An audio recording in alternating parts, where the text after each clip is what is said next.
shooters are in a tough spot. According to this guy, who deserves success.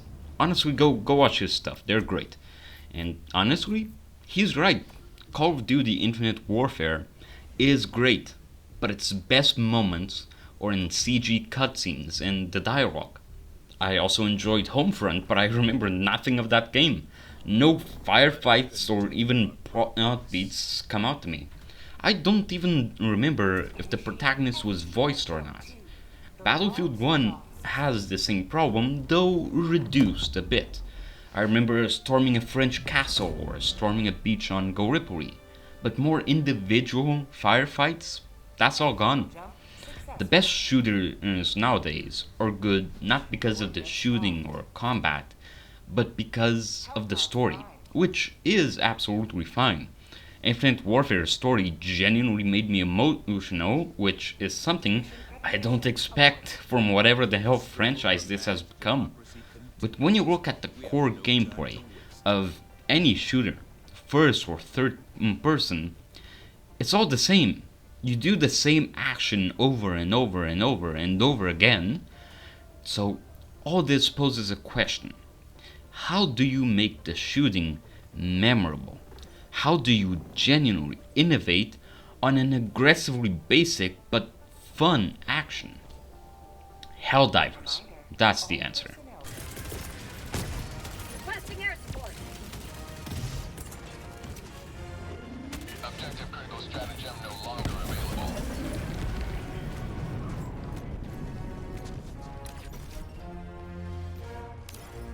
Dropping a pin.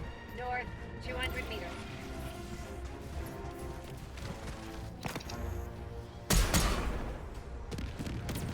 Allied destroyer joining squadron, deploying Helldiver to combat zone.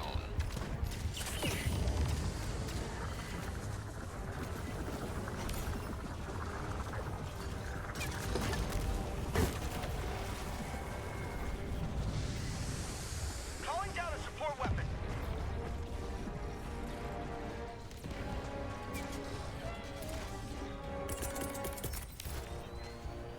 Sending in an eagle. Calling in orbital strike. Firing orbital strike. Requesting orbital.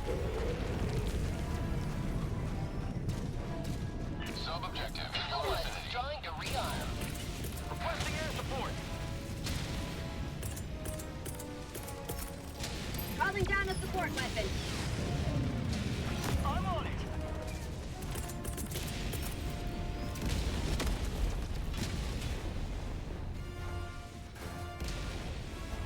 Calling in reinforcements. Sending in an eagle. Calling down a sentry.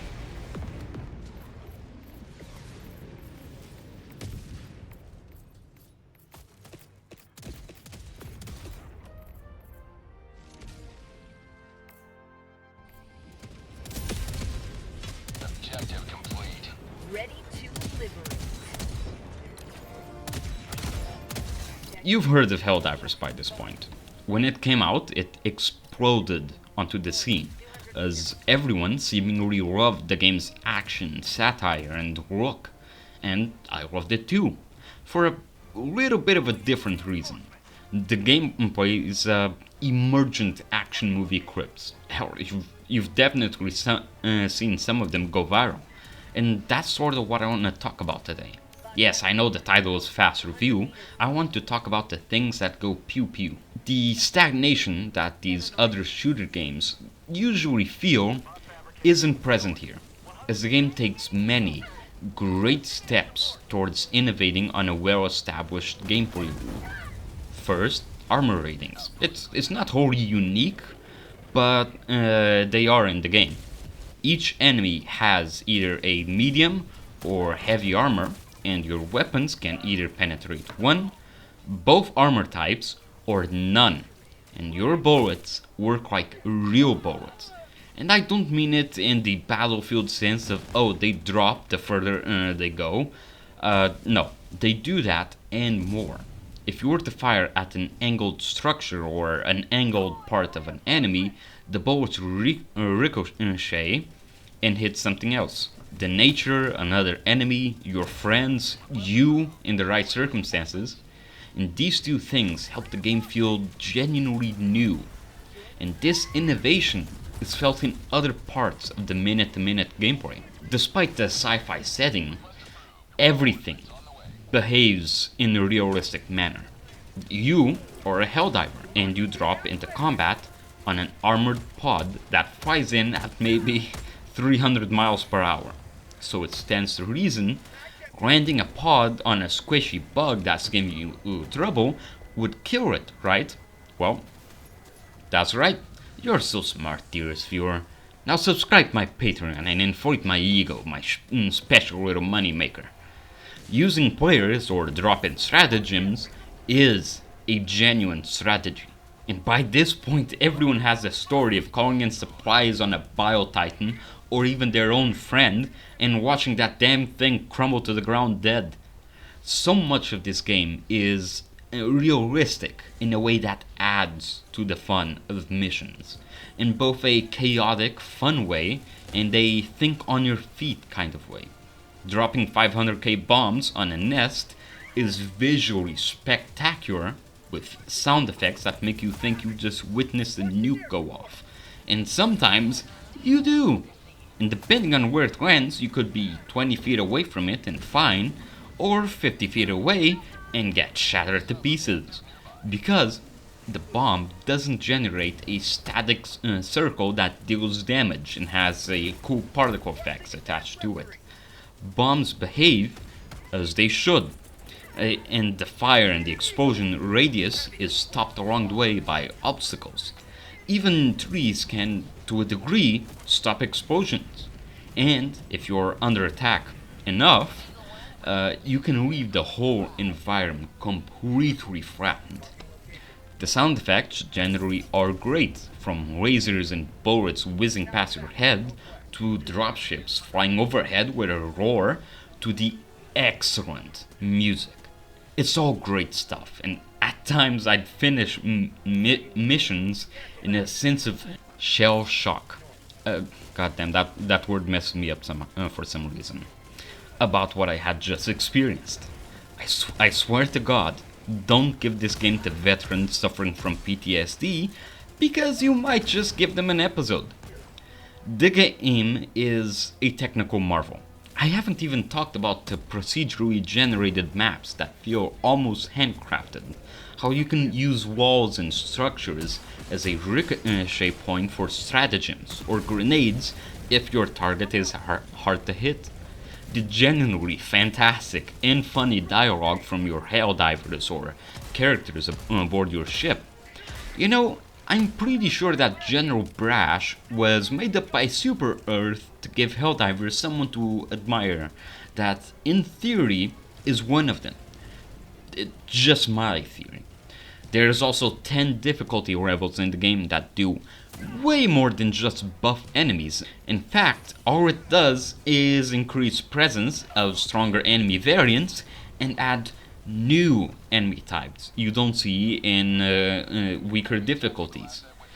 Oh, and if you play the game on difficulty 10, for the love of God, have a strong PC, stronger than what you have, or, a PS5. For the love of God, I was running the game at 15 frames with all the crap that was loaded in and working. Listen, what the game does best is this. It places you in a immersive sandbox with some things to do and lets you figure out how to accomplish the goals of these missions however you see fit, while also creating a seamless narrative that continues through the actions of the community.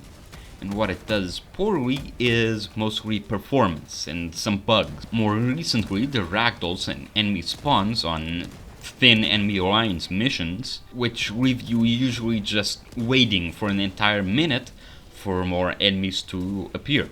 And on regular missions, when it's time to extract, quite often you don't get attacked by any enemies, which in turn just makes it a by-the-books extraction. And that is a pity, because after the insane fun and chaos of the middle and beginning missions, I would like to cap that off with a nail-biting Hold the Line segment. This happened on both difficulty 7 and 8.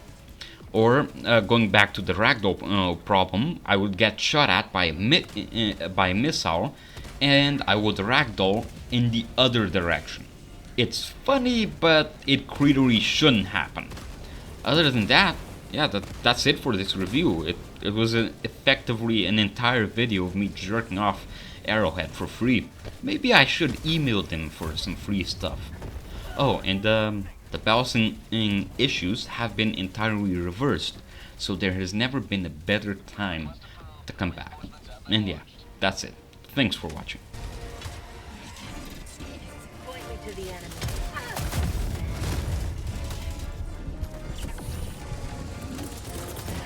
Reinforced!